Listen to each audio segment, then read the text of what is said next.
세상에 여러분 제목 좀 보세요. 정서적 바람이냐 의처증이냐 듣기만 해도 해괴한 이 말이요. 세상에 이제 하다 이 두 사람 사이에 나오고 있습니다. 안진용 기자님.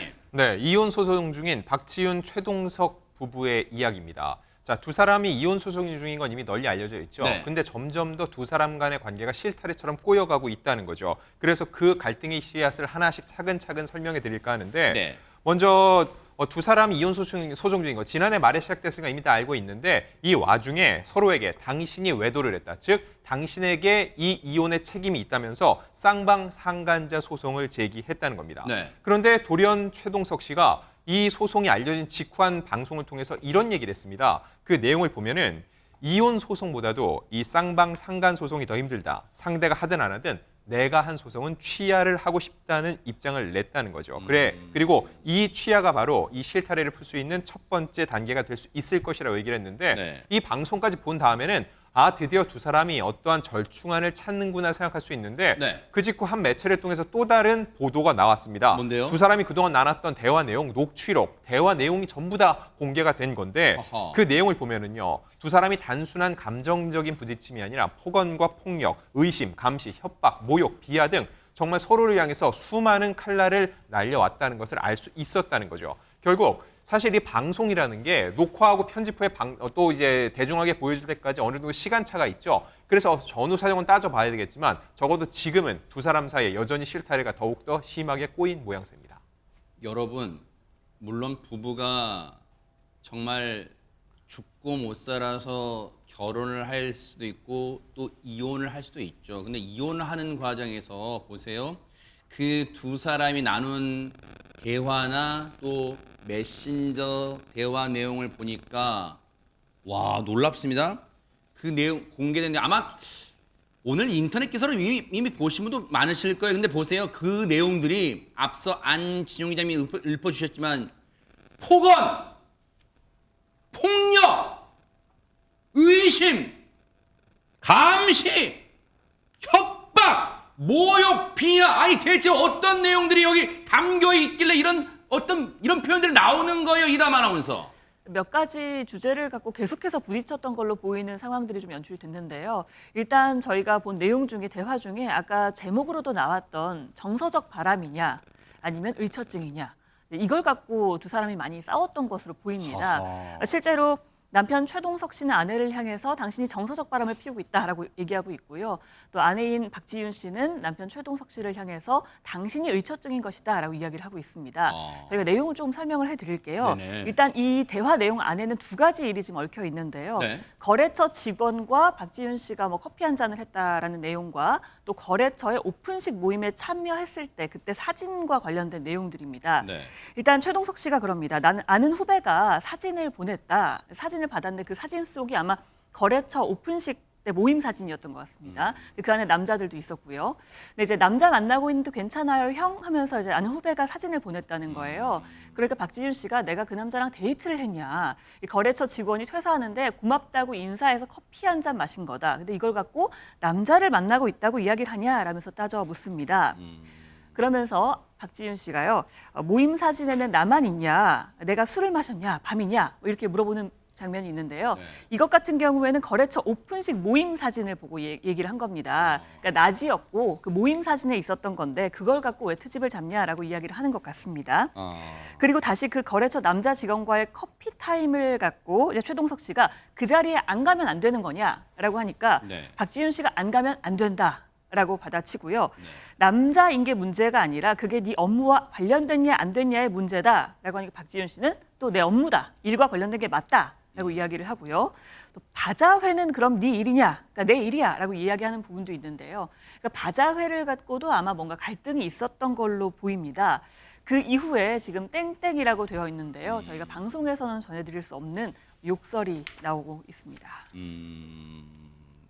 일단은 여기 거래처란 말이 이제 등장하니까 시청자분들 입장에서는 장윤민 변호사님, 박지윤 씨가 이제 프리랜서 아나운서이긴 하잖아요. 근데 무슨 어떤 개인적 사업을 하긴 하나 뭐 거래처란 표현은 이 일반적인 예를 들어 그냥 뭐 표현이 송구합니다. 뭐 가정주부, 전업주부가 네네. 쓰는 편은 아니잖아요. 그렇죠. 이제 공동구매 사업도 상당히 좀 활발히 하고 있기도 아. 하고요. 이 두 사람이 나눈 뭐 이 메시지 내용들을 보면 가계 경제는 박지훈 씨가 상당히 좀 책임을 졌던 것 같아요. 아. 그래서 아이들 학비, 생활비, 뭐 들어가는 모든 비용 같은 거는 이제 아내 박지훈 씨가 책임을 졌던 것으로 보이는데, 그러니까 사업을 하고 꼭 이제 비즈니스 파트너가 여성만 있을 리는 없잖아요. 그러니까 뭐 남녀를 불문하고 좀 많은 만남이 있었던 것 같고, 네. 그걸 최동석 씨가 좀 탐탁치 않게 여겼던 건 사실이었던 것 같습니다. 네. 그런데 이 부분뿐만 아니라 또 박지훈 씨의 이성 문제가 이 두 사람이 이제 부부싸움을 할 때 계속 소환이 됐던 그런 흔적들이 또 남아있기도 한데요. 아. 이런 부분과 관련해서 남편인 최동석 씨는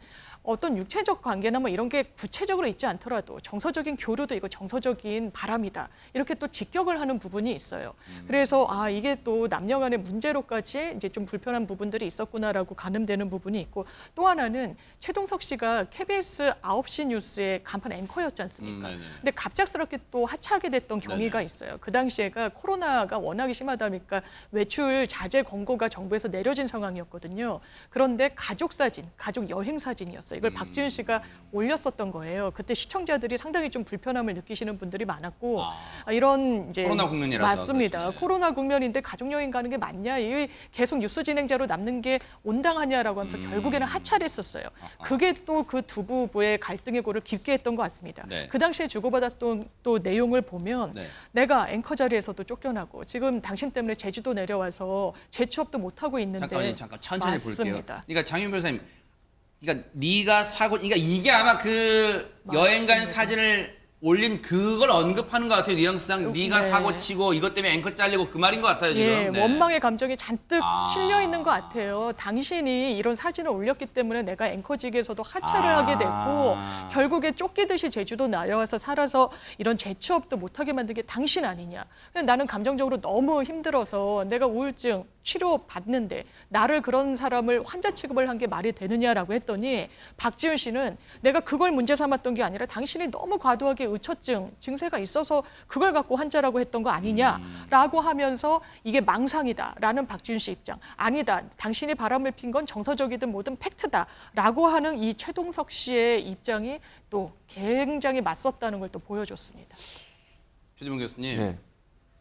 두 사람 사이에 뭐 감정은 뭐 격하다는 표현을 가지고는 일단 설명은 안 될 것 같은데, 이렇게까지 최동석 씨는 아내 박지훈 씨에게 바람이다라고 거의 확신하는 근거는 뭘까요? 그러니까 지금 이렇게 생각하는 이유가 이건 이제 지금 앞에 설명한 건 일부고요. 네. 그 외에 또 두 사람이 나눈 수많은 대화가 다 공개가 됐어요. 그래요? 그러면서 이제 최동석 씨 입장도 일부 공개가 됐는데, 그 얘기가 이제 제가 소개해드릴 얘기인데요. 누리꾼들은 1차적으로 공개된 내용만 보고는 대체적으로 박지훈 씨가 그동안 어떻게 참았을까라는 박지훈 씨에 대해서 긍정적인 얘기를 하는 반응들이 많이 있었는데, 네. 그리고 SNS 응원 댓글도 많이 보냈었는데요. 근데 그 이후에 한 유튜브를 통해서 최동석 씨가 네. 왜 이렇게 아내의 불륜을 의심하게 됐는지에 대한 이야기를 전해왔습니다. 아. 그 내용이 뭐냐면, 지난 2022년 11월에 박지훈 씨가 딱 2년 전쯤이네요. 그렇습니다. 네. 남편 최동석 씨의 동의를 구하고 미국으로 여행을 갔다고 합니다. 네.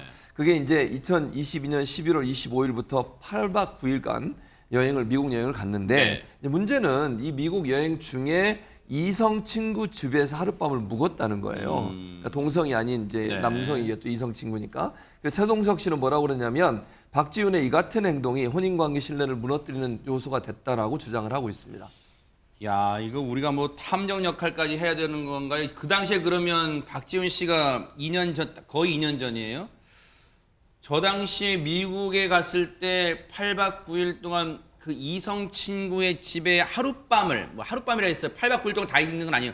하룻밤을 묵었던 건 맞긴 맞아요. 이 팩트는, 이 사실은 확인됐을까? 어떻습니까? 네, 확인된 것 같습니다. 이제 박지훈 씨 측 입장에서 이제 이야기를 한번 들어보면 네. 두 가지가 이제 부각이 돼요. 자, 찬찬히 한번 들어보죠. 네. 박지훈 씨 당시 상황을 이야기하고 있어요. 가정 경제를 혼자 책임져야 된다. 지금 이미 얘기가 나왔잖아요. 그러니까 굉장히 힘들었나 봐요. 정신적으로 힘들 수 그럴 수 있잖아요. 있잖아요. 그러니까 그런데 일정이 딱 생긴 거예요. 미국 일정이. 아. 그래서 여행을 떠났고 그래서 떠났는데 네. 휴식을 위해서 그때 일정도 생기고 또 뭐 휴식도 취할 수 있겠다. 나름 힐링을 겸해서 갔나 그렇죠. 보네요. 네. 8박 9일을 간 겁니다. 첫 번째 제가 두 가지가 박지윤 씨 입장에서 좀 이야기하고 싶은 부분이 있었던 것 같아요. 첫 번째가 뭐냐면 근데 내가 모르게 하고 갔느냐.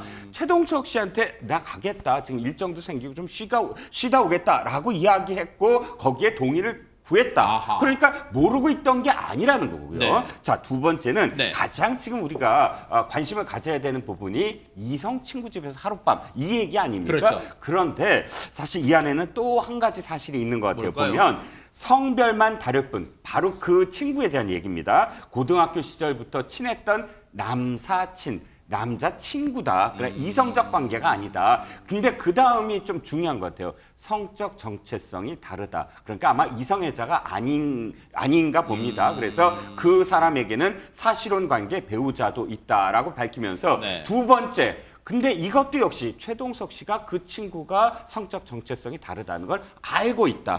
그런데 이걸 문제시 삼는 건 사실은 의처증이나 혹은 진짜 문제를 삼기 위해서 문제 삼는 게 아니냐라는 게 지금 박지윤 씨 입장입니다. 지금 내용을 보니까 정말 시청자분들 입장에서는 뭐 이렇게 시시콜콜하고 세세한 부분까지 다 공개된가? 그럼 이 대목에서 어떤 궁금증이 여러분 드시는 거예요, 시청자분들? 근데 이런 내용을 안진용 기자님, 박지윤 씨나 최동석 씨 둘 중에 어느 쪽에서 이걸 공개했을까? 즉, 뭐 유튜브 채널에 어디에 넘겼을까? 이게 궁금한 거잖아요. 네, 한 매체를 통해 보도를 했는데 한 매체가 얘기하기로는 양측과 모두 2번 이상 만났고 수십 차례 전화 통화를 하고 문자 메시지를 주고받은 결과라는 겁니다. 이게 어느 정도 사실로 받아들여지는 건 굉장히 민감한 얘기들이 공개가 됐죠. 사실이 아니라면 양측에서 벌써 반박이 나왔겠죠. 아하. 근데 아직까지 없다는 얘기는 본인들이 이걸 제공한 게 맞다라고 사실상 인정을 하는 건데 네. 그러면은 왜 제공을 했고 이 매체는 이런 사생활을 굳이 왜 다 전달을 했을까? 이거 역시 저는 양측이 암묵적으로 동의를 했다고 봅니다. 왜냐하면 양쪽 다 지금 너무 억울한 거예요. 그러니까 다 모든 걸 다 공개해놓고 판단은 여러분 직접 읽고 해보세요. 일종의 이런 식으로 던진 거라 볼 수 있습니다. 언론 매체 역시 이게 개인사잖아요. 그렇기 때문에 함부로 판단을 내기 어려웠던 것으로 보이고요. 원래 남녀가 만나서 결혼하는 이유는 딱 하나입니다. 사랑해서. 근데 헤어질 때는 수만 가지 이유가 있는데 그게 바로 지금 이 두 사람에게 적용이 되고 있는데 중요한 건 지금 이게 재판이 진행이 되고 있죠. 이걸 판단할 수 있는 거는 이제는 양측도 아니고 대중도 아닙니다. 재판부는 결국은 이 내용을 다 들여다보고 어떠한 판단을 내릴 거기 때문에 가장 중요한 거 두 사람에게는 지금 꽤 성장한 아이들이 있기 때문에 대중들도 이걸 어떻게 판단하기보다는 과연 법적으로 어떤 판단이 내려질지 조금은 한 발 물러서 지켜보는 자세가 필요합니다. 남의 집 가정사에 이러쿵저러쿵 할 수는 없는 상황이라지만 두 사람 모두 어른스럽지 못했던 거 아니에요? 돌아올 수 없는 강을 건넌 거 아니에요? 왜 앞서 안진용 기자님 말씀하셨잖아요. 이거 아이들 상처받지 않을까요? 너무너무 걱정됩니다.